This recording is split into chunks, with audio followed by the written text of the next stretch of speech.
nosotros. Cuando llevamos la palabra, Dios actúa a través de nosotros. Algunos dirán, no, pastor, pero es que yo qué. Amados, mire, con el poder del Espíritu Santo todos somos útiles. Libro de los Hechos, capítulo 13, por favor. Hechos, capítulo 13, versículos del 38 en adelante. Libro de los Hechos, capítulo 13, versículos del 38 en adelante. Hoy vamos a ver un tema muy especial, amados hermanos, al menos el título es algo especial. Se llama ruina total. Dígalo conmigo. Ruina total. Eso es lo que vamos a ver. Lo que vamos a ver ahora, amados, es la condición nuestra, la condición del hombre delante de Dios. Y eso es lo que mejor describe nuestra condición. Lo tenemos ahí, libro de los Hechos, capítulo 13, versículos del 38 en adelante. Vamos a leer hasta el versículo 41, si tiene ahí en su Biblia. Si no, pues ahí están las pantallas, siempre para darnos una mano. Y leemos la palabra y lo hacemos en el nombre del Padre, del Hijo y del Espíritu Santo. Y dice así: sabed pues esto, varones hermanos, que por medio de él se os anuncia perdón de pecados, y que todo aquello de que por la ley de Moisés no pudiste ser justificado, en él es justificado todo aquel que cree. Mirad pues, que no venga sobre vosotros lo que está dicho en los profetas. Mirad, oh menospreciadores, y asombraos y desapareced, porque yo hago una obra en vuestros días, obra que no creeréis si alguien os la contare. Cuando salieron ellos de la sinagoga de los judíos, los gentiles les rogaban que el siguiente día de reposo les hablasen de estas cosas. Oh buen Dios y Padre nuestro, en este momento, Dios, nos ponemos en tus benditas manos. Te imploramos en el nombre de Jesucristo que nos hables al corazón, Señor. Realmente, Padre, solamente tu Santo Espíritu puede mostrarnos, puede revelarnos, Dios, lo que vamos a hablar ahora. No es fácil. Nadie, el mundo entero, no quiere aceptar su posición delante de Dios. Pero hoy, Señor, en el nombre de Jesucristo, te suplico, Padre, que nos hables al corazón. Espíritu de vida, háblanos, enséñanos, Señor, para que podamos primero reconocer cómo estábamos, si acaso no somos creyentes, para que podamos reconocer cómo están las otras personas, Señor, que podamos apreciar de dónde nos sacó el Señor y que nos podamos preocupar por aquellas personas que están en esa situación. Gracias, Padre, gracias, Dios, te alabamos y te bendecimos ahora y siempre en el nombre de Jesús. Amén y amén. Gloria al Señor. ¿Pueden sentarse, por favor? Bien, mis queridos hermanos, yo creo que a nadie, absolutamente a nadie le gusta pues darse a conocer que está mal, ¿no? De hecho, cuando nos hacemos exámenes físicos, ¿verdad? Vamos un poquito preocupados, ¿verdad? Más que su servidor ha aumentado de peso últimamente y de repente irse a meter al doctor, pues sí que le digan, mire, usted está gordito, pues yo ya lo sé, ¿no? Pero le preocupan a uno todos los niveles, ¿verdad? Así como cuando uno chequea el carro, ¿verdad? Los niveles también de colesterol y todas las cosas preocupan un poquito. Y de repente que nos digan está mal, usted está en malas condiciones, usted está en riesgo, pues a nadie le gusta, se desespera. Pero en nuestra relación espiritual no mucha gente se preocupa. Todos están preocupados por la casa, por el carro, por la fiesta, algunos por los 15 años de fulano, ¿verdad? O por la tal cosa, el aniversario, qué sé yo. Estamos pero afanados, celebrando fiesta y media y como decía mi esposa, ¿verdad? Prácticamente comenzamos una ruta de celebraciones donde si se descuida más no va a ser que me alcance, ¿verdad? Entonces hay que cuidarse, pero nos pasamos de largo en nosotros chequearnos con Dios. El apóstol Pablo dice que nosotros debemos de asegurarnos si estamos en la fe o no. Y en este caso, el texto que nosotros hemos leído, el apóstol Pedro habla a su pueblo y les está mostrando a ellos que en toda la historia de la humanidad y en toda la historia de Dios con la humanidad, una vez caído el hombre, no ha habido otra salida. Oiga bien, ni siquiera la ley fue entregada para que el hombre fuera salvo, sino que para que de alguna manera el pueblo pecador pudiese tener una relación con Dios a través de los sacrificios de animales. Pero en ningún momento la ley aseguraba salvación y por eso era necesario presentar sacrificio tras sacrificio. Y entonces por eso es que ahora ahora Pedro les dice al pueblo, mire, no ha habido ninguna salvación, no ha habido ninguna esperanza de salvación. Pero en Cristo, les dice Pedro, todo lo que en la ley fue imposible para ustedes es posible en Él si creen en Él. Eso es el anuncio del apóstol Pedro. Y entonces le aseguro que muchos judíos pues se enojaron porque él estaba poniendo en un segundo nivel, y para el judío la ley estaba en primer nivel. Y el judío pensaba que él era salvo, el judío pensaba que él estaba bien con Dios, pero de repente el Hijo de Dios aparece diciéndoles, no, ustedes están perdidos.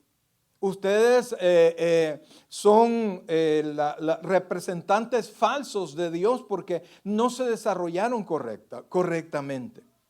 Y entonces Cristo se presenta como el camino, como la verdad y la vida, y nos dice que nadie llega al Padre sino por Él. Pero el hombre, amados hermanos, no quiere aceptar, oiga bien, no quiere y le cuesta aceptar su ruina. De hecho, cuando usted le pregunta a todas las personas, aun cuando usted sabe que está mal, ¿verdad? Y le pregunta, ¿cómo has estado? ¿Cómo dice toda la gente? Bien. Y de repente algunos dicen, no, yo estoy bendecido. Y usted sabe, en buen salvadoreño, no sé si alguno se conoce o se acuerda de esa palabra, bien amolado, ¿se acuerda de esa palabra? ¿Verdad? Entonces, y uno dice, ¡ah, qué bueno!, ¿verdad? ¡Qué bueno!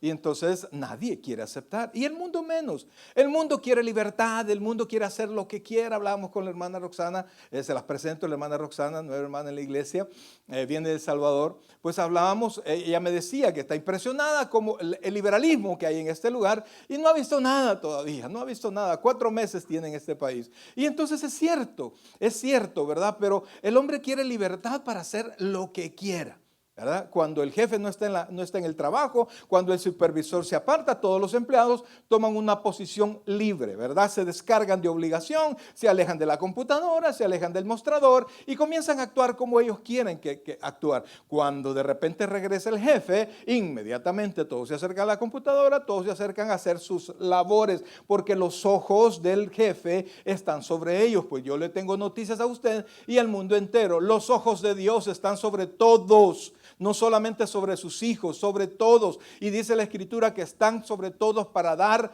según nuestras obras, sea buena o sea malo. Nadie, oiga por favor, nadie sobre la faz de la tierra se va a ir de este lugar sin pagar hasta el último cuadrante de sus pecados. Oiga bien, Dios no puede ser burlado. Dígalo conmigo. Dios no puede ser burlado. Dígalo de nuevo porque no lo veo muy convencido. Dios no puede ser burlado. Todo lo que el hombre sembrare, eso también segará. Dios no va a, oiga, todo pecado que se ha cometido, todo pecado va a ser pagado. Y entonces, pero el hombre no quiere saber, quiere pecar en libertad. No me gusta estar bajo los ojos de nadie, quiero ser libre. Hasta los muchachos, ¿verdad? Los muchachos, papá, mira, ya cumplí 18 años, ya soy libre.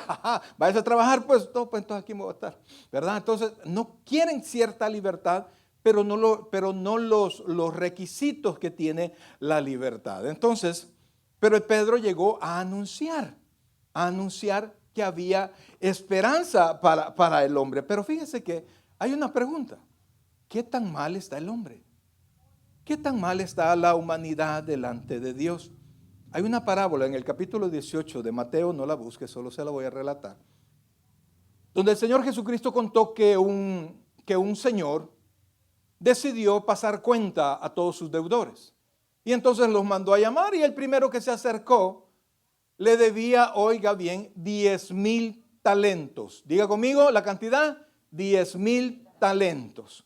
Y entonces, evidentemente, el hombre no tenía para pagar. Y comenzó a exigir el pago. Y el hombre decía, no, ten misericordia de mí, yo te lo pagaré. Y el jefe, y el Señor dijo, no. Vendan a su familia, véndanlo a él y todo lo que tiene, que se vaya de esclavo hasta que pague todo lo que debe. Y entonces cuando eso iba, el hombre siguió pidiendo misericordia, y el jefe, el Señor, fue movido a misericordia y toda la deuda le perdonó. Inmediatamente el hombre salió contento de ahí, y luego cuando salió vio a alguien que le debía a él. Y entonces comenzó a presionarle, paga lo que debes, paga lo que debes. Y todos los compañeros de él lo vieron, que les acababan de perdonar una gran deuda, pero él no podía perdonar a alguien que le debía 100 denarios. ¿Cuánto le dije que era la deuda de esta persona de la que estamos hablando? 10,000 talentos, ¿verdad? 10,000 talentos. Entonces el Señor lo mandó a traer y al final le dijo: eres malo, tuviste que haber tenido la misericordia que yo tuve contigo, la tuviste que haber tenido con tu deudor. Así es que le cumplió lo que le había prometido hacerle al principio, lo mandó a la cárcel y ahí se quedó. Ahora, esto lo contó el Señor para que podamos entender cómo está el hombre sin Dios, cómo está verdaderamente. ¿Cuál es la calidad del hombre sin Dios? Quiero que meditemos en la cantidad. ¿Cuánto les dije que era? 10,000 talentos. Cada talento tenía el valor de 6,000 denarios. Cada talento tenía el valor de ¿cuánto? 6,000 denarios. Cada denario es el pago de un día de trabajo. De tal manera que si usted piensa en los 10,000 talentos y que cada talento son 6,000 denarios, entonces usted hace la multiplicación sencilla, ¿verdad? 10,000 por 6,000. Y creo que le da más o menos como 60 millones de denarios. ¿Cuánto? 60 millones de denarios. ¿Y qué le dije que significaba el denario? Un día de trabajo. Entonces esta persona le debía 60 millones de días de trabajo a esta persona. Y amados hermanos, mire, para ponerlo más en extremo, ¿no? Hacemos la deuda en años. Oiga bien, la deuda en años. El hombre tenía que trabajar 164,383.5616 años para poder pagar su deuda. No, pero esa parábola lo que hace el Señor es exagerar, porque Él quiere llevar al punto que necesitamos ponernos a cuentas con Dios, porque Dios está un poquito enojado con la humanidad. El Salmo 6 dice que Dios está enojado con el inconverso todos los días. No hay esperanza. Ahora yo le pregunto a ustedes, algunos estamos preocupados por alguna deuda que hemos adquirido, que por carro, que por casa, qué sé yo, y estamos preocupados, y cuando le preguntan: ¿y cuánto te costó la casa? Pues de repente presume: me costó tanto, pero inmediatamente usted dice: pero lo estoy pagando, ¿verdad? Y son 30 años de pago. Pues esta deuda no hay, oiga bien, ninguna, ni la más mínima esperanza que el hombre pudiese pagarle a su Señor. Y el Señor Jesucristo, oiga bien, lo puso de ejemplo. Y por eso es que cuando de repente alguien me dice: no, yo estoy trabajando para mi salvación, quiere decir que este tipo está pagando para lograr completar una cantidad como esa, porque lo que le debemos a Dios es todavía más que eso. ¿Y por qué, pastor? Porque Dios es santo y nosotros somos pecadores. Miren la gran diferencia.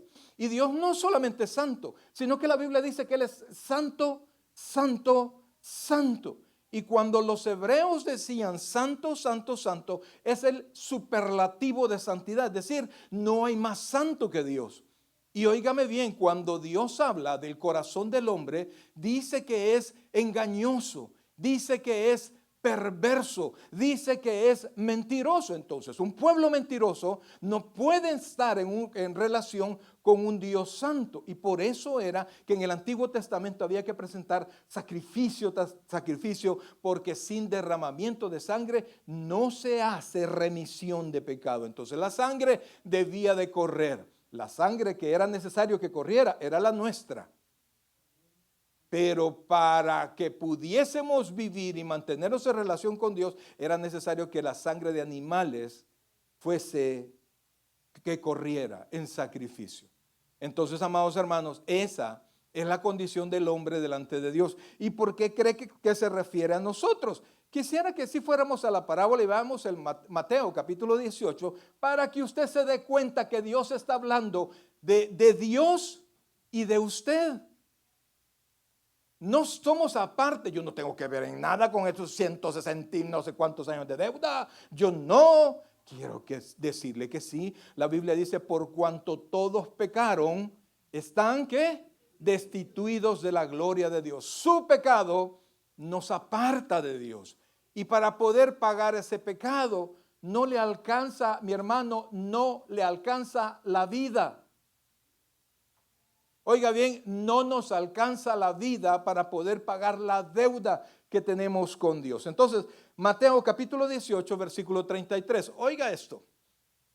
Esa es la conclusión de la parábola que acabamos de hablar. Dice así, ¿no debías tú también tener, qué? Misericordia de tu consiervo, como yo tuve misericordia de ti? Versículo 34, oiga esto. Entonces su señor, enojado, le entregó a los verdugos hasta que pagase todo lo que debía. Versículo 35, y ponga atención a ese texto. Así también, oiga eso, mi Padre Celestial hará ¿con quién? ¿Y ese vosotros quién es?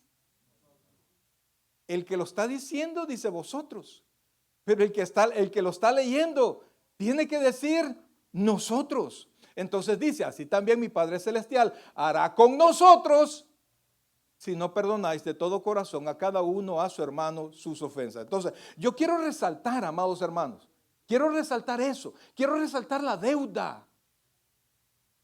Quiero resaltar que algo que nosotros tenemos contra Dios, porque la Biblia dice, usted podrá decir, mi Diosito lindo. Algunos le dicen el colochón, chusito le dicen algunos, Dios mío. ¿Ah? Pero él dice que se declara enemigo de todos aquellos que han pecado. Levante la mano aquí si hay alguien que nunca ha pecado. Pues entonces quiere decir que en algún momento Dios es enemigo de nosotros. No, pero yo no me siento enemigo de Dios. No, es que no importa lo que usted sienta, brother. Lo que importa es lo que Dios opine de la relación con usted. Y eso es nuestra condición. Lo que yo le estoy enseñando ahora, lo que yo estoy mostrando ahora, no es mi opinión al respecto, sino que lo distante que está el hombre de Dios. Y esto, amados hermanos, es tan distante, que si Dios, oiga esto por favor, que si Dios no se hubiese revelado a nosotros, nosotros hubiésemos pasado por alto la existencia de Dios, no supiéramos nada de Dios. Hasta que Él se reveló, Dios entró a la caja en la que estábamos cada uno y se manifestó. Por eso es que hemos tenido ojos para Dios. La Biblia dice que no hay nadie que busque a Dios. Y si usted está acá, quiero que entienda esto, mi querido hermano. Si usted vino esta tarde a este lugar, es porque Dios puso en su corazón el estar aquí. La Biblia dice que Él pone el querer y el hacer en el corazón de cada uno de nosotros. Lo mejor que usted puede hacer cuando Dios le invita a estar en su casa es salir corriendo. Ay, pastor, pero es que me cayó visita. Amados, tráigaselos. Tráigaselo. Mire, no hay persona, hombre, sobre la faz de la tierra que yo respete más que a mi padre. Y eso ha sido así siempre, aunque él nunca me lo creyó, fíjese. Pero realmente cuando yo pensaba en la figura de mi papá, no, hombre. Pero yo ya era creyente. Y entonces un día él llegó a mi casa. Yo ya estaba pastoreando allá en Cara Sucia, donde conocí a este muchacho. Y llegó él y yo no tenía tiempo de congregarme más que el día miércoles. Y para mí miércoles era, oiga, truene, llueve o relampaguee. Si había culto en la iglesia, allí iba a estar yo. ¿Y sabe cuántas veces se ha suspendido culto en el Taber? Nunca. Dígalo conmigo, nunca. Entonces yo nunca faltábamos. Ahí estamos. Y con la marimba, vámonos todos, ¿verdad? Entonces llegó mi papá. Y entonces me dijo, mira, vengo a verte. Y eso era muy raro, pues. Normalmente yo lo buscaba a él no a mí. Y entonces le dije, mire, papá, fíjese que voy para la iglesia. Sí, pero yo te he venido a ver. Sí, papá, mire, ¿por qué no vamos? No, yo no voy a esa iglesia. Él tenía su manera de pensar. Él ya era creyente, era predicador. Y entonces, ok, pero yo sí voy a ir. Hijo, pero me vas a dejar aquí. Mira, hagamos una cosa, el culto dura 1:30. En media hora voy y vengo, o sea, de trasladarme, 1:30 el culto y yo estoy aquí en un rato. Ahí está la refri y mi papá, mire, usted no tiene idea lo enojado que estaba. Y entonces, no, mira, y se fue bien enojado. Papá, no se enoje, por favor, no se enoje. ¿Y sabe con qué lo detuve? Que se fuera tan enojado. ¿Se acuerda, papá? Y usted pasó orando por este inútil 10 años. Por aquel único borracho que había en su familia, el que era su hijo. ¿Se acuerdan? Sí, me acuerdo. ¿Se acuerda todo el tiempo cómo hablaba de mí y cómo tenía fe en que un día Dios me iba a llamar? Sí, me acuerdo. Pues ya me llamó. Ya me llamó. Tienes razón, hijo. Y me dio un abrazo y se fue. Se fue enojado. Se fue enojado, pero se fue. Pero yo le quiero decir, amados, su compromiso con Dios, el servicio en su iglesia, eso no es usted no tiene compromiso con este pastor, no tiene compromiso. Su compromiso es con Dios. ¿Su compromiso es con quién? Con Dios. Y amados, estamos tan enjaranados. ¿Se entiende el hebreo? ¿Ah? Estábamos tan endeudados. Era una deuda que era imposible pagar. Estábamos en ruina total, en insolvencia absoluta delante de Dios. Pero Dios se manifestó. Quisiera que fuera conmigo, por favor, para que entienda cómo Dios nos ve. Apocalipsis capítulo 3, versículo 17. Ponga atención a esto, por favor, porque ahí andan muchos pavoneándose diciendo: yo tengo una buena vida, a mí no me hace falta nada, yo estoy completo. Yo estoy completo, me siento completo y vivo completo. Mira lo que dice Apocalipsis capítulo 3, versículo 17. Oiga esto. Porque tú dices, oiga esto, yo soy rico y me he enriquecido y de ninguna cosa tengo necesidad. Repita eso conmigo, por favor. Porque tú dices, ¿qué dice? Yo soy rico y me he enriquecido y de ninguna cosa tengo necesidad. Pero oiga la opinión de Dios respecto de nosotros. Y no sabes que tú eres un desventurado, miserable, pobre, ciego y además desnudo. Versículo 18, por favor. Por tanto, yo te aconsejo, no lo está obligando Dios, no lo está obligando Dios, porque si usted no tiene el deseo de moverse a Dios, amados hermanos, es porque usted está enredado de su pecado y no quiere dejarlo. Sin arrepentimiento no hay perdón de pecado. Y si se siente amarrado, no, yo no quiero la iglesia, no quiero nada porque yo amo lo que estoy haciendo. Amados hermanos, usted está perdido y contento de estar perdido. Entonces dice, por tanto yo te aconsejo que de mí compres oro refinado en fuego para que seas rico y vestiduras blancas para vestirte y que no se descubra la vergüenza de tu desnudez y unge tus ojos con colirio. ¿Para qué? ¿Sabe cuál es el mayor problema? Regresemos al versículo anterior, por favor.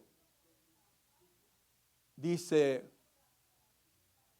lo que hay después del primer punto y coma. Dice 3 palabras. Y no sabes que tú eres. O sea, no conocen la condición de perdición que tiene el hombre sin Dios. El hombre está en bancarrota. Diga conmigo, bancarrota. No sé si alguna vez algunos han estado aquí, así. Pero con Dios no se pagan deudas. No se pagan deudas con bancarrota. No. Si no puede pagar su santidad, su vida eterna, va a la eternidad en el infierno. ¿Y por qué eternidad? Fíjese que nuestra muerte, porque la paga del pecado es muerte, no basta para pagar. Y cuando nosotros vemos la cantidad de las cantidades que habla el Señor cuando habla de la deuda, es lógico, brother. ¿Cuánto podríamos, con mucho positivismo, cuánto podríamos vivir? Mi suegra dice que cuando tenga edad, dice, cuando sea mayor, tanto digo yo. Ahora yo le pregunto, ¿cuánto podría ser? Siendo positivos, ¿cuánto podría vivir alguien? Mi bisabuelo vivió 114 años. papá Julio. Pero mi papá Carlos no llegó a los 90, ni mi papá tampoco. ¿Mm? Ah, pues usted, pastor, pues tal vez más, yo te confío en el Señor, o lo que sea, pues, ausentes del cuerpo, presentes al Señor, cuando Dios diga, cuando Dios diga. Entonces, amados hermanos, el problema es que el hombre no sabe, y no va a saber hasta que usted abra sus labios. Oiga, por favor, hasta que usted abra sus labios y lleve la palabra de Dios y le hable a su amigo de Dios. No van a ser sus palabras, va a ser el Espíritu Santo. Por eso es que el hermano dice, no se preocupe, véngase, en el camino aprendemos. ¿Ah? Ay, pastor, pero es que voy a estudiar teología. Olvídese de eso. Si quiere estudiar teología, bueno, pues, pero no para ir a ganar almas. Solo hable en el nombre del Señor y el Espíritu va a hablar a través de usted. Pero primero quiero que se ocupe de su propia salvación, como dice Pablo. Ocupaos de vuestra salvación, ¿cómo dice? Con temor y temblor. ¿Eso qué quiere decir? ¿Tengo que estar preocupado porque la puedo perder? No, que tengo que estar asegurado. A mí me encantaba mucho lo que decía el pastor fundador. Usted tiene que estar seguro, de que está seguro, de que está seguro, de que está seguro que usted es salvo. Que no haya ni un pelo de duda en su mente, en su cabeza, de que cuando usted se aparta de esta tierra, va a la presencia del Señor inmediatamente. ¿Por qué? Porque estábamos en deuda. Amados hermanos, estábamos completamente en deuda y estábamos no solo en deuda, estábamos sin esperanza. Fíjense que el rey David comprendió esto perfectamente. ¿Se acuerda la historia de David, verdad? Y el momento cuando David pues ya se sintió confiado como rey y estaba en la casa del rey, en el terrado de la casa del rey. La Biblia dice que David, le conté la otra vez, ¿verdad? Era hermoso, ¿ah? De la coronilla hasta la planta de los pies, o sea que hasta callos bonitos tenía David, imagínense. Entonces, él estaba caminando, ya tenía mujeres, sí, ya tenía. Y viendo a lo lejos, vio una mujercita que se estaba bañando, ¿verdad? Y entonces le gustó porque la mujer era bella. ¿Alguien se recuerda cómo se llamaba esa mujer? Betsabé. Era bella, así dice la Biblia. Y él ha enseñado que cuando la Biblia asegura eso, algo, es que es en extremo. Menos mal que la Biblia no dice era feo, ¿verdad? Porque entonces diría que ese es feo, ¿verdad? No. Entonces, amados, entonces el rey David la vio y la codició. Según el Señor Jesucristo, con solo verla y codiciarla, ya pecó en su corazón. Pero no se quedó con eso. No se quedó con eso. No hacen como algunos, ¿verdad? Que solo ven pornografía y dicen, ay, ya no daño a nadie. Eso es pecado, mi hermano. Esa es lujuria. Pero bueno, ese es otro sermón. Y entonces, como era el rey, mandó a preguntar, ¿y quién es? Quizás con la esperanza de que le dijeran, bueno, está soltera. Ella es Betsabé, la esposa de Urías. Urías, uno de los soldados que estaba peleando por David. Y entonces David no se aguantó y la mandó a traer.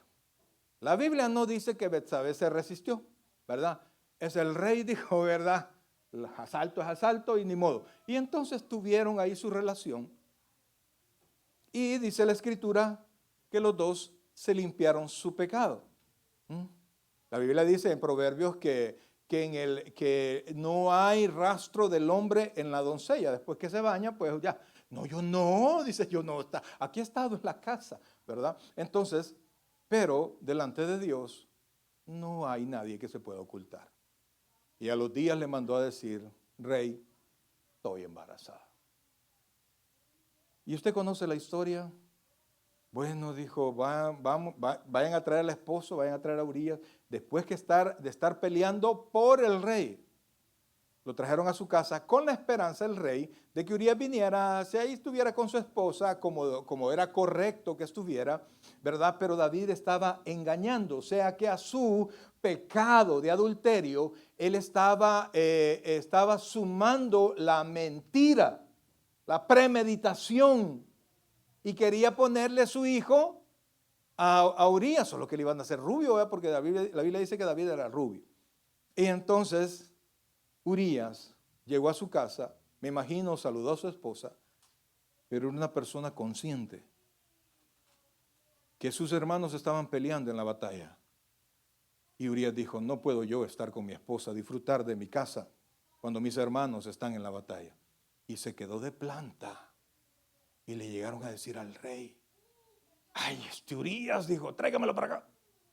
Y vino el rey y lo emborrachó. O sea, va sumando al pecado, se da cuenta. Y lo emborrachó. Y le dijo, vete a tu casa y disfruta de tu casa. Y entonces vino Urías, borracho. Y se fue a parar a su casa y no entró y se quedó. Pero se quedó en la puerta de su casa. Y le llegaron a decir al rey, es de más, Urías no quiere. Digo yo que el rey tuvo la oportunidad de darse cuenta el pedazo de hombre que era Urías. Hombre fiel y entregado y que en su corazón, en su mente tenía la obra que estaba haciendo. Así deberían de ser los creyentes. Mira. Hermano Cristian, el sábado aquí estamos. ¿Cuántos se comprometen? Casi se sientan, hermanos. Pero sigamos con la historia. Y entonces el rey dijo, no. Esto hay que resolverlo. Hizo una carta pidiéndole a Acab, al encargado, al general de la batalla, el que estaba enfrente de la batalla. Hizo la carta, oiga esto, al portador de la carta. Ponlo en el lugar más cruento de la batalla donde solo los valientes van. Y déjenlo solo para que muera a través de la espada del enemigo. Y entonces se fue Urías con su encomienda, llevando su cartita, a cumplir con su deber y seguir en la batalla. El rey David, el hombre que tenía un corazón conforme al corazón de Dios. Mire, si algo tiene la Biblia, amado, es que no le esconde los pecados a ningún hombre. Ningún nombre sale bien parado en la Biblia, brother, solo nuestro amado Señor Jesucristo. Y entonces, ¿qué fue lo que pasó? Lo llevaron a lo más cruento. Cuando llegó, yo pienso que el rey solo ha de haber leído la carta. El rey, el general, ha de haber leído la carta y ha de haber vuelto a ver. Ya te moriste, hijo. Y lo mandaron a lo más cruento. Y cuando estaban en lo más cruento de la batalla, donde se necesitaba el montón de soldados combatiendo para que murieran los menos posibles, la orden era, déjenlo solo. Y lo dejaron solo y Urías murió. Cuando Urías murió, la mujer dijo, bueno, pues sabe, pues sufrió a su esposo, pasó su duelo y después, muy finamente y en libertad, se fue a la casa del rey. A Dios nadie lo puede engañar, mi querido hermano. Si ahorita usted anda con picardías de las que sean, los ojos de Dios están sobre usted. ¿Está conmigo? No se me asuste poquito, asústese mucho, brother, y porte bien. Porque parte de la misericordia de Dios es corregirnos. Y usted le pasa a sus hijos un montón de cosas que no debería de pasarle. Pero a Dios no se le va una. Entonces, el rey pues ya tenía a su esposa, estaba embarazada, iba a tener otro hijo. Pero resulta que apareció el profeta. Es que mire, hermano, perdón que no me comparo a este profeta, pero el que tiene labor de presentar la palabra cae mal, brother. La Biblia dice, hermosos son los pies de los que presentan el evangelio, ¿verdad? Pero yo los he visto a ustedes que me hacen cara cuando estoy predicando. Y como yo no predico de dinero, pues es que Dios te va a bendecir. ¿Y cómo lo va a bendecir? Si algunos andan en pecado, brother, ¿cómo lo va a bendecir? ¿Cómo cree que yo me voy a meter en ese rollo de decirle que Dios lo va a bendecir cuando Dios lo tiene señalado? Bueno, sigamos. Entonces, estaba el rey y apareció el profeta. ¿Cómo se llama el profeta? Natán. Y le contó una historia. Mire que ya me extendí mucho. Le conté una historia. Rey le dijo, hay dos hombres aquí en tu reino. Uno es pobre y tiene una ovejita. Otro es rico y tiene muchísimas ovejas. Pero el hombre rico recibió una visita. Y en lugar de matar sus ovejas, le fue a quitar la oveja al hombre pobre. Y este hombre pobre cuidaba a su oveja. La cuidaba así como usted cuida a su perrito. Y la bañaba y la tenía allí domesticada y amada. Y vino este sin misericordia, se la llevó. y la sacrificaron y se la comió el hombre rico para compartir con su amigo que lo visitaba. Y entonces el rey, cuando escuchó eso, dijo, no, dijo, eso no puede ser en mi reino, eso no va a pasar en mi reino. Y entonces ese hombre es digno de muerte, dijo. Y Natán le dijo, rey, ese hombre eres tú. Inmediatamente David, porque mire, esa es la característica de David. David nunca se justificó. Como cuando usted lo encuentran en pecado. Es que, pues sí. Es que uno de hombre es débil. Y todavía hay mujercitas que dicen, pues sí, es que él es hombre. Todos somos hijos de Dios y todos debemos de obedecer. Todos tenemos que buscar nuestra santificación. Todos que tenemos que tomarnos de la mano de Dios. Todos. Entonces, el rey Natán le dijo, el rey David se tiró al suelo y lloró, rasgó sus vestiduras. En ese momento, cuando se vio descubierto, se recordó quién era su Dios y que no lo podía engañar. Y entonces le dijo el profeta, Dios ha perdonado tu pecado, pero el hijo que vas a tener no va a vivir, no va a sobrevivir. Le iba a decir para hacérselo corto, pero ya se lo hice largo, ¿verdad? Entonces, al final, aunque David oró y pidió por su hijo, el niño murió. Muchos de ustedes, medio les pasan algo, les quitan el trabajo, les pasan un problema, chocan el carro, les robaron algo, se le perdió el teléfono y vienen a la iglesia. Si es que vienen, enojadísimos. Al final siempre la culpa la tiene el pastor. No sé cómo ustedes hacen la magia para que el pastor siempre tenga la culpa. No lo sé. Pero se enojan de tal manera, ya no digamos cuando nuestros hijos se enferman. Cuando pasan cosas difíciles, nos enojamos tanto con Dios y le decimos a Dios que es, ¿cómo le decimos? Injusto. Amado hermano, si todos hemos pecado, la paga del pecado es ¿qué? Muerte. Entonces, el hecho que Dios haya tenido misericordia con nosotros no quiere decir que lo va a hacer siempre.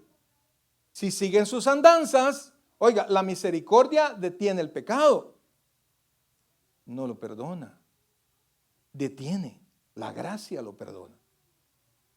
Entonces va a llegar un momento que Dios va a detener su gracia. Y perdónenme la expresión, el sopapo va a caer, hermano. Y por más que usted se quiera enojar. Entonces, a diferencia de nosotros, David reconocía su culpa. David sabía quién era él y sabía quién era Dios. David confiaba muchísimo en el carácter de Dios. Y David, después que su hijo murió, oiga bien, después que su hijo murió, después que la mano de Dios había sido posada sobre él para castigar, se sentó y escribió el Salmo 51. Quisiera que fuéramos al Salmo 51, por favor. Amados hermanos, si nosotros estamos conscientes de quiénes somos, de quién es Dios y que la deuda que hay entre nosotros no la podemos pagar, es realmente entendible, es realmente espiritualmente, y se pueden combinar estas dos, espiritualmente lógico que pensáramos como David, pero no pensamos así. Oiga esto, por favor. Vamos desde el versículo 1, por favor. Vamos a ir al versículo 1. Salmo 51, versículo 1. Oiga esto. ¿Por qué me haces esto, Dios? ¿No soy yo tu hijo? Dice así. Mire qué dice, versículo 1. Ten piedad de mí. El hijo ya había muerto. No estaba por morir. El hijo ya había muerto. Y entonces dice, ten piedad de mí, oh Dios. Oiga esto. Conforme a tu misericordia, conforme a la multitud, oiga esto, de tus piedades, que dice ahí, borra mi rebelión. O sea, David se daba cuenta que era un deudor que no podía pagar, su ruina era total delante de Dios. ¿Por qué? Porque era un hombre como usted y como yo, pecador. No crea que usted es mejor que David. Yo no he hecho esas cosas que ha hecho David, pero ha hecho otras, brother. La Biblia dice que la paga del pecado es muerte. No dice la paga del pecadito tiene una muertecita. No, no importa el pecado. Toda ofensa que se hace en la tierra es una ofensa delante de Dios. Entonces dice, ten piedad de mí, oh Dios, conforme a tu misericordia, conforme a lo bueno que soy. En absoluto. Porque si usted dijera, conforme a lo bueno que soy, borra mis rebeliones, usted está pidiendo no misericordia, usted está pidiendo justicia. Amados hermanos, la misericordia tiene una característica, no es obligatoria. ¿Se entiende eso? Si usted de repente tiene dos deudores amigos suyos y le dice a alguien, mira, ¿sabes qué?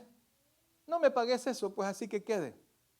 Porque le perdonó este dinero a este, ¿usted está obligado a perdonarle la deuda que todos tienen o que cualquiera puede tener con usted? No. Usted se lo perdonó porque le dio la gana, porque tuvo misericordia. Y Dios no está obligado a tener misericordia de nosotros. Nosotros tenemos en nuestra mente que Dios es bueno y es correcto, pero Dios no está obligado a tener misericordia de nadie. Dice, él mismo dijo, yo tendré misericordia ¿de quién? De quien yo tenga misericordia. En otras palabras, yo voy a repartir mi misericordia como a mí me dé la gana.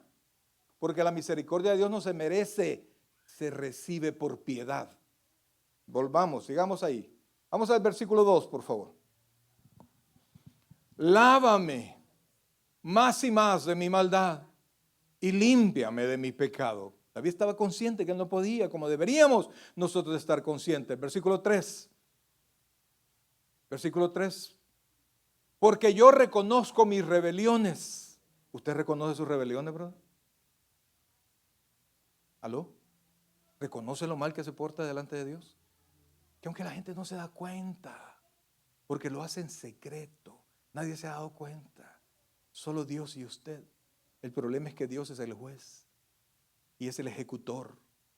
Y entonces dice, porque yo reconozco mis rebeliones y mi pecado, oiga bien, mi pecado está, ¿cuándo? Siempre delante de mí. Es decir, no en el juicio. Cada vez que usted va a Dios, su pecado llegó primero. Su pecado llegó primero. Versículo 4, por favor. Contra ti solo he pecado y he hecho lo malo delante de tus ojos, para que seas conocido justo en tu palabra y tenido por puro en tu juicio. El rey David reconocía que inclusive la muerte de su hijo fue justa, porque su papá y su mamá habían pecado. Dios me guarde, con Dios me libre, que Dios le vaya a tocar alguna de sus cositas, hermano. Se me murió el chucho, pastor, no puedo ir al culto. Pastor, me suspendieron de mi trabajo, no puedo ir, no me puedo gozar en las alabanzas. Goces en el Señor, que Él es justo siempre. Y dice después, amados hermanos, versículo 5, por favor. He aquí, oiga esto, en maldad he sido formado y en pecado me concibió mi madre. ¿Sabe qué está diciendo David? Yo he sido pecador desde que nací. ¿Sabe desde cuándo usted es pecador? En eso somos parientes de David. Desde que sus ojitos se abrieron, un pecador nació. No, pastor, ¿y los niños son pecadores? Claro. Lo único que en su inocencia no se les culpa de pecado. Pero poquito crecen y se dan cuenta, amados, perdónenme. Entonces, ay, qué lindo, los niños son maleantes, hermano. ¿No se ha fijado? ¿No se ha fijado cómo son los niños? Nosotros porque los vemos con ojos de amor, pero vea cómo son con los otros niños. De repente se portan bien, ¿no? Porque algo bueno les hemos enseñado. Pero son malos, hermano. Se burlan de aquel que pueden. Yo he visto a sus niños lindos, preciosos, cuando sale corriendo uno y le pone el pie. Bla, bla, bla. Te caíste, fulano. No hay niño que escape de eso, brother. Entonces, pero sigamos. He aquí en maldad he sido formado y en pecado me concibió mi madre. David nos está justificando. David está pidiendo perdón por ser como es. Versículo 6, he aquí, tú amas la verdad en lo íntimo. Y oiga esto, y esta es la cosa, amados hermanos, porque nosotros en nuestra propia conciencia no nos damos cuenta de nuestro pecado. Y por eso es que no hablamos del Señor. No nos damos cuenta hasta que Dios en lo secreto nos revela quiénes somos, hasta que voy a la casa de Dios y la palabra de Dios se abre para mí. Amados hermanos, mire, si usted viene aquí a ver qué nos cuenta el hermano Mario, amados, mejor quedémonos allá afuera y le voy a contar unas cuantas aventuras. Pero cuando usted entra a la casa de Dios, es Dios quien habla a nuestros corazones, está queriendo transformar nuestra mente, dice, y en lo secreto, oiga esto, ¿qué dice? Me has hecho comprender sabiduría. Por eso, amados, hay gente que no se arrepiente porque no entiende. Porque creen que ellos van a salir adelante. No, yo me las puedo. ¿Cuántas veces has escuchado eso? Yo me las rebusco. Delante de Dios. 7, por favor. Purifícame con hisopo. Mire David con su hijo muerto, brother. Para no volver a cometer el mismo error, para que otro hijo no pague su error. Padres, por favor, pídanle a Dios que los haga cambiar, porque solitos no podemos. Por eso es que yo no entiendo. Mire, yo de verdad es que esto me parece, no sé, cuando las hermanas, las esposas de los esposos que quieren, allá les suena ruidos de cambio en la vida y quieren venir a la iglesia, les son tropiezo para que vengan a la iglesia. Yo no entiendo eso, hermano.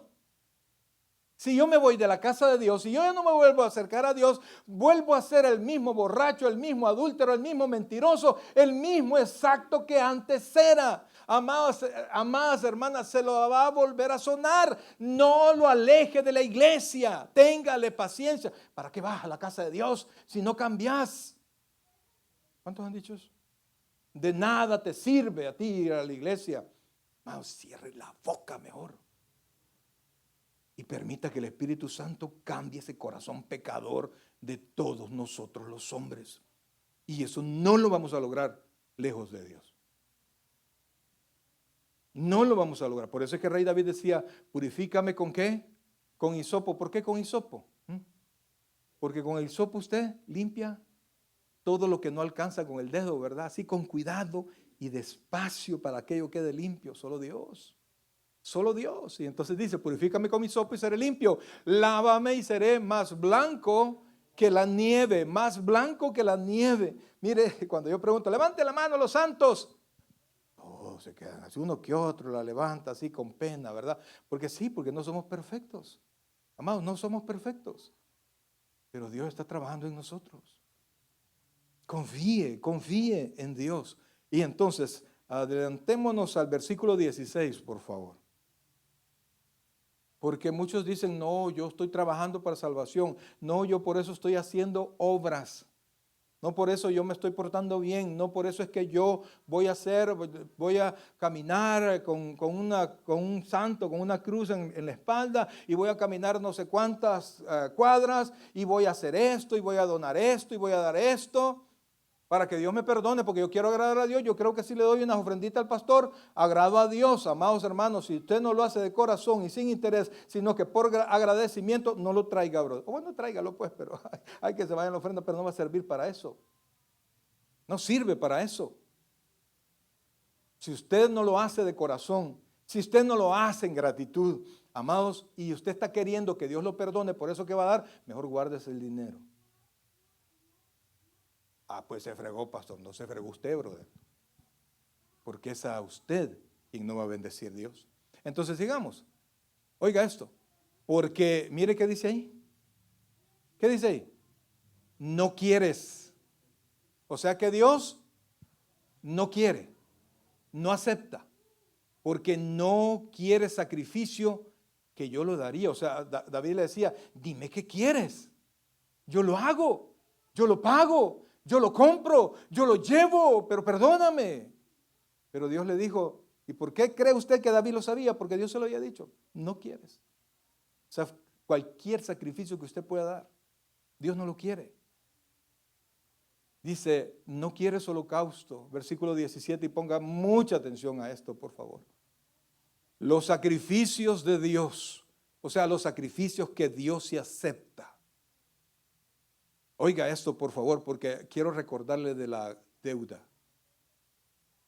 ¿Cuántos talentos eran? 10,000. Cada talento era equivalente a 6,000 denarios. Y cada denario, un día de trabajo. Más de 150 y no sé cuántos mil días, años de trabajo. ¿Lo puede pagar? Entonces dice, los sacrificios de Dios, oiga esto, son, ¿qué dice ahí? El espíritu quebrantado, el corazón contrito y humillado, no desprecias tú, oh Dios. ¿Sabe qué es eso? Un corazón dolido por pecar y arrepentido delante de Dios. Por eso es que yo le digo, amado, sin arrepentimiento no hay perdón de pecado. Si no viene con un corazón humilde y arrepentido por el mal, es mentira. Es mentira.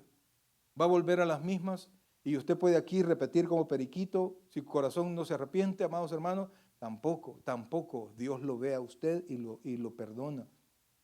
¿Y por qué dice eso? Mire, vea Lucas, por favor, se los leo rapidito. Lucas capítulo 17, versículo 3 dice, mirad por vosotros mismos, oiga esto, si tu hermano pecare contra ti, repréndele. Y si se arrepintiere, ¿qué dice? Perdónale. Y si 7 veces al día pecare contra ti, 7 veces al día volviera a ti diciendo, me arrepiento, ¿qué dice? Perdónale, perdónale. Pero ¿cuál era el requisito para ser perdonado? Allí. ¿Cuál? Arrepentirse. Y un corazón contrito y humillado. Contrito y humillado. ¿Le vuelvo a explicar lo de contrito, amado? ¿Se acuerda lo de atrición y contrición? ¿Se acuerda? ¿Quién se acuerda? Vaya. Cuando usted, la atrición, es aquel dolor por haber sido encontrado pecando. El esposo cuando lo encontraron infraganti, no, mi amor, perdóname por esto y por otra, o no lo vuelvo a hacer, porque sabe que va a perder la familia. Es esa atrición. Es sin arrepentimiento. Pero la contrición es el dolor por lo que hice y un corazón que no desea volverlo a hacer. Amados, ¿sabe cómo se paga la deuda? Con un corazón contrito y humillado. Un corazón arrepentido, Dios nunca va a rechazar. Nunca va a rechazar. ¿Y en base a qué no lo rechaza? En base a la sangre derramada por Cristo en la cruz del Calvario. Porque para eso apareció el Señor. Y a través de Él, usted y yo tenemos, mi querido hermano, perdón de pecados. No sé cómo se encuentra su corazón. Pero si usted no le ha entregado su corazón al Señor, no estoy hablando de ningún tipo de religión, olvídese, no estamos hablando de eso. Estamos hablando de reconocer a Jesucristo como su Señor y Salvador personal. Si usted se arrepiente de sus pecados y le entrega a Jesucristo su vida, amados hermanos, esa tremenda cantidad que teníamos en deuda con Dios es pagada en la cruz del Calvario para usted y para mí. Y a partir de ahí, y esto es lo increíble, a partir de ese momento, no solamente somos perdonados, póngame atención a esto, no solamente somos perdonados, sino que increíble, amados, Dios mismo, el Padre que hemos hablado que es santo, santo, santo, una vez perdonados y limpios, ¿sabe qué hace? Nos adopta como sus hijos. A los que le recibieren, a los que creen en su nombre, les dio potestad de ser hechos hijos de Dios. Y si usted, amado hermano, ya es creyente y seguimos con los mismos problemas, nos ha permitido respirar hasta este día, donde cada uno de nosotros puede pedir perdón. Oh Dios. El predicador ha terminado su mensaje. Le invitamos que reciba a Jesucristo como su Señor y Salvador personal. Invóquelo de la siguiente manera: Señor Jesús, yo te recibo hoy como mi único y suficiente Salvador personal. Creo que eres Dios, que moriste en la cruz por mis pecados y que resucitaste al tercer día. Me arrepiento, soy pecador, perdóname, Señor. Salva mi alma hoy, para cuando yo muera pueda estar en tu presencia por siempre. En Cristo Jesús, mi Salvador. Amén. Bienvenido a la familia del Señor. Le invitamos, se congregue con nosotros en nuestra iglesia, Tabernáculo Bíblico Bautista Amigos de Israel, Richmond, California, ubicada en 2685 calle número 20, San Pablo, California, 94806. En nuestros servicios presenciales, los días domingo a las 6 de la tarde y viernes a las 7 de la noche. Y en nuestro estudio bíblico en línea los días miércoles a partir de las 7 p.m. a través de Facebook Live. Te invitamos, visites nuestro canal de YouTube, Tabernáculo Richmond, California. Muchas gracias por conectarte con nosotros y que el Señor te bendiga.